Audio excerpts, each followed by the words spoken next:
High command का order है वो तो उनका ही। तो लेकर क्यों आए थे? ऑर्डर है तो पता नहीं था कि एक जो नव युवा जो जी कहीं तक जब सभा को संबोधित करेगा, पहले तो कहा था परिपक्व हैं, अब कह रहे हैं अपरिपक्व हैं, तो ऐसे थोड़ी है।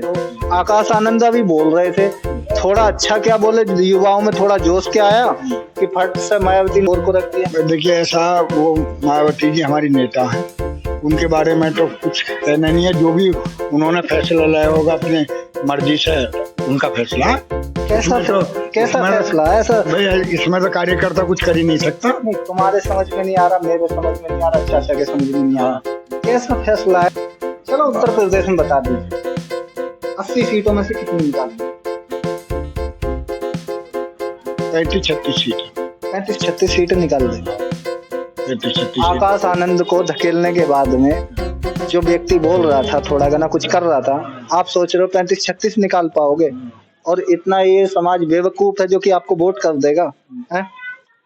जो आदमी तुम्हारी पार्टी में बोलता है उस आदमी को तुम धकेल करके जो एक और को कर देते। नमस्कार, मैं मृणाल, राइट टू स्पीच में आपका स्वागत है। मैं मौजूद हूँ मुरादाबाद मंडल में, और मुरादाबाद मंडल में साफ तौर पर देख सकते हैं कि चुनावों का दौर चल रहा है, और फिर लोकसभा के चुनाव जो कि 4 तारीख को यहाँ पर रुझान आने बाकी हैं। चौधरी कंवर सिंह तंवर, तो क्या करोगे कि इस बार कौन निकलेगा तीनों में? अब वहाँ की तो देखो हमें ज्यादा जानकारी नहीं। हमारे मंत्री जी रहे वहाँ, नेता जी जो है इलेक्शन लड़ाया है। मंत्री जी रहे हैं, तो मंत्री जी मैं एक बार फिर आ रहा हूँ आपके पास में। अब मेरे को ये बताइए कि क्या कह रही है अमरोहा की राजनीति?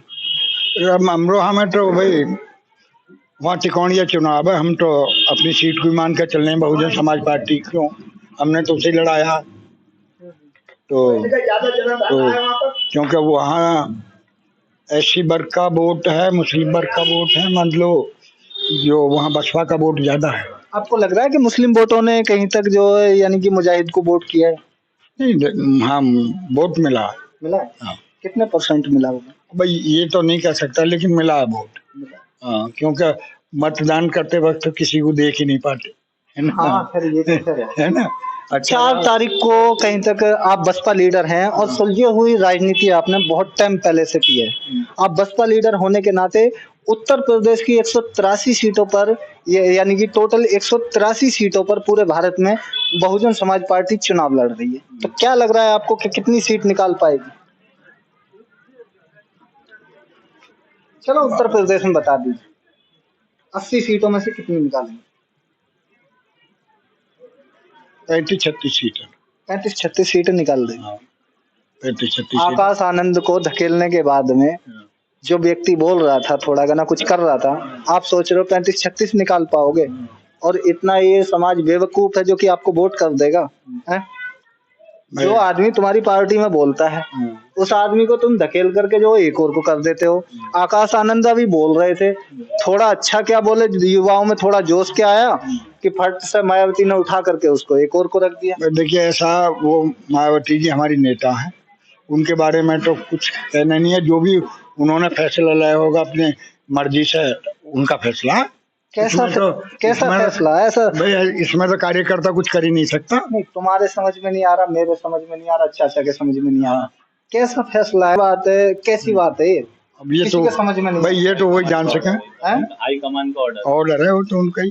तो लेकर क्यों आए थे? ऑर्डर है तो पता नहीं था कि एक जो नव युवा जो जी कहीं तक जब सभा को संबोधित करेगा, पहले तो कहा था परिपक्व हैं, अब कह रहे हैं अपरिपक्व हैं, तो ऐसे थोड़ी है। तो ये उनका अपना इसमें सीटें 35-36 आएंगी। इतना अनुमान है, और आगे भाई वोटर किसी ने देखा ही नहीं है। आगे किसी ने वोटर देखा नहीं है। लीडरशिप की बात करूं तो फिर आपकी लीडरशिप जो जी कहीं तक पूरे समाज ने देखी है, पूरे जो यानी कि अमरोहा के अंदर एक अच्छी खासी जो जी पहचान के तौर पर, जब तो अमरोहा नहीं था, ये तो बाद में जो जी कहीं तक इसका वो हुआ, तो क्या हुआ कि आगे लीडरशिप के बाद? देखिए ऐसा है, राजनीति में मेरी पत्नी सबसे पहले 1995 सर्व समाज में सबसे पहले मेरी पत्नी कलावती जिला पंचायत की सदस्य गंगेश्वरी से रही है। उसके बाद में दूसरे टर्म में मेरा छोटा भाई खानचंद, वो भी जिला पंचायत का सदस्य रहा है। और राजनीति भागीदारी हमारी बड़ी भी नहीं रही तो छोटी मोटी चलती रही है हर टर्म में। अभी करंट में क्या सिचुएशन है? करंट में ये है कि समय को देख के चलेंगे।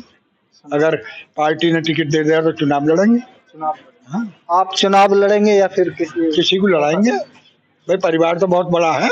आप क्यों नहीं मौका लेना चाहते? नहीं ऐसा, अब हमारी तो देखो थोड़ी उम्र भी हो गई है, उम्र तो मोदी जी की भी होगी, लेकिन मोदी जी से ज्यादा है हमारी, हैं? ज्यादा है। तो लेकिन मोदी जी तो थक ही नहीं रहे, वो तो कह रहे हैं और 5 साल के अगली बार भी हम ही आएंगे। मौका मिल गया, वो हमने बताया, पर टिकट मिल गया तो हम चुनाव लड़ जाएंगे, स्वयं भी लड़ जाएंगे। नाम लड़े। हाँ, तो क्या क्योंकि अब ये हमारा जुटा हुआ खेत है पूरा, फसल उगने की देर है, इसमें पहचान हमारी जो अलग बनी हुई है। क्या लग रहा है कि चुनाव के बारे में जो जिस तरीके से पिताजी कह रहे हैं कि आने वाले कल में कुछ देखने को मिलेगा? अधिवक्ता है, नाम बता दीजिए। सर्वेश कुमार एडवोकेट। हाँ, क्या लग रहा है? देखिए, प्रयास करने से तो हर चीज हासिल हो जाती है। कहाँ से लड़ेंगे? अपने क्षेत्र से ही लड़ेंगे, कौन सा क्षेत्र? हसनपुर की तरफ से। हसनपुर की तरफ से। अब तक कितनी बार प्रतिस्पर्धा कर पाए? अब तक कितने मंच आप शेयर कर पाए वहाँ की जनता को? कैसे समझाओगे कि हम चुनाव लड़ रहे हैं? 98 की बात हो गई और फिर कहीं तक जो है जी 7 और फिर वो अभी क्या तैयारी है? 27 में चुनाव है हमारा। चुनाव में हमने काफी भागीदारी करी है, पीछे भी काफी चुनाव हुए हैं, कई असेंबली लड़वाई हैं इलेक्शन में। जो जनता के लोग हैं, ऐसा नहीं है कि वहाँ हमारी पहचान नहीं है, क्योंकि हमेशा साथ में रहे हैं। एमपी की कई सीटें लड़वाई हैं, विधान जिला पंचायत के चुनाव भी हुए हैं, प्रधानी के हुए हैं, सब में हमारी भागीदारी रही है। तो इसलिए जनता में ऐसा नहीं है कि जनता हमें नहीं जानती, जनता हमें अच्छी तरीके से जानती आपको है। नहीं लगता कि तैयारी करने की जरूरत है अगर इलेक्शन के मूड में हो तो? अब देखिए कि मौका मिलेगा तो उसे भी देखा जाएगा, इलेक्शन भी लड़ा जाएगा। मौका तो उसी को देते हैं जो मेहनत करता है। मेहनत भी उसी के अनुसार हो जाती है। हो जाती है। देखिए यहाँ पर जो कि लोकसभा चुनावों की बात चल रही थी, लोकसभा पर बड़ी ही विवाह के साथ में इन लोगों ने अपने अपने जो जी क्षेत्र की राजनीति में क्या है यहाँ के जो समीकरण और क्या है उत्तर प्रदेश की जो बयान, उसके बारे में जो यहाँ पर मैंने जो लोगों से बड़ी संजीदता से बात की और ही बड़े संयम के साथ में इन लोगों ने अपने प्रति उत्तर दिए। तो इसी के साथ ही बने रहिए मृणाल के साथ में, मिलेंगे किसी नेक्स्ट वीडियो में। तब तक के लिए जय हिंद, जय भारत, धन्यवाद, थैंक यू।